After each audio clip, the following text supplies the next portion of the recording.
feeling naman na patapos na itong Unbreak My Heart? Alam mo, grabe, sobrang vivid pa sa memory ko yung last taping day ko. And alam ko, sa isang location kami sa Tagaytay. And before she left, kasi babaklas pa siya sa ibang location. Ako naman maiiwan dun sa location kung saan kami nagtagpo. Parang nahirapan kaming mag-let go sa isa't isa. Tapos alam namin it's going to be our last scene together.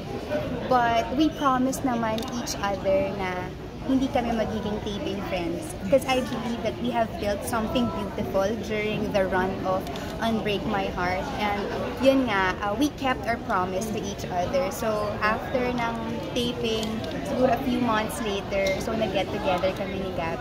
And wala na, nakakatuwa yung bata. She found a sister in you. And I also found a sister in her. Wow, of course. At syempre, walk us through the finale of Unbreak My Heart. Anong feels ang mararamdaman ng ating mga kapuso at kapamilya? Oh my gosh, feeling ko, magiging roller coaster of emotions yung mararamdaman ng ating audience.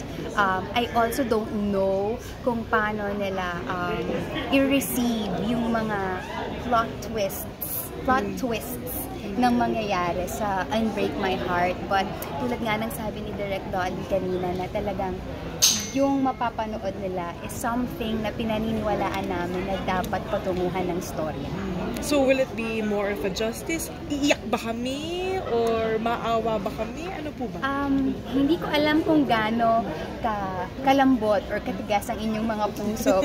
Pero feeling ko pusong bato lang ang hindi maapektuhan nung ending ng serye. So, yun, excited kami. So, last 5 weeks na. Ano pong souvenir ang inuwi ninyo bilang remembrance for Unbreak My Heart? Souvenir? Ano bang souvenir? Nagbabalik naman ako ng props. So, hindi naman ako nagtatago ng remembrance.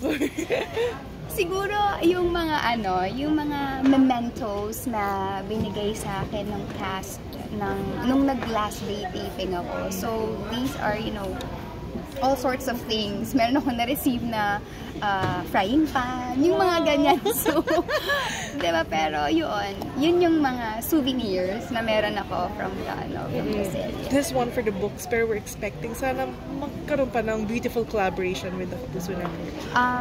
Tulad nga lang sabi ni Miss Annette kanina na I think this is just one of the many collabs na gagawin ng ABS-CBN and GMA7. And I'm really praying na sa susunod na collaboration ay mapabilang ulit tayo.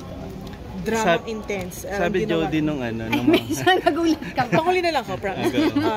Dramang intense na ginawa mo, but if you're gonna give pero kung meron pang isa pang collaboration with Kapuso Network, anong genre naman ang gagawin mo? Ang gusto mong gawin? Alam mo, hindi ko pa naiisip yan kung anong next na genre ang gagawin ko. But kasi kung titignan ko from Ang Sayo Ay Akin to The Broken Marriage Vow and this one, puro heavy drama na eh. Siguro something light naman, diba? Para maiba lang. Tsaka hindi masyadong emotionally taxing for me as a human being. Thank you very much. Jody, sa akin lang, first time to work with Joshua, di ba? Hindi Yes. Kumbaga, how do you describe Joshua as an actor after doing this? Oh wow, he is an intense actor. He is he's always he's always keeping it fresh pagdating sa mga eksena. He's a natural. Magaling talaga si Joshua, no doubt about it. And I'm just so blessed na ma-experience firsthand yung kanyang talento sa pag-arte. And I know na marami pa siyang magagawa in the future because napaka-wide ng range niya as an actor. Last na lang, parang ano lang, no? Parang talaga pinag-usapan din yung intimate scene yung dalawa. Kung hindi ba si Joshua yung kapareho mo dun, hindi ka ba mas magagawa mo na maganda or parang mas okay or parang merong parang ilang factor ba na nangyari before doing it? Actually, I would say na yung mga ganong klaseng eksena, hindi talaga siya madaling gawin. These are very intimate scenes, but I'm just thankful also to the production because they have provided us with sensuality and intimacy workshops, and we made sure na nandoon yung respeto and yung trust sa isa't isa. Pero sa ilang ba, syempre na nandoon yung ilang factor, pero nandoon din yung buong tiwala mo sa co-actor mo na inirerespeto ka rin niya bilang scene partner, and not only that, bilang tao. Thank you. Salamat, Romeo.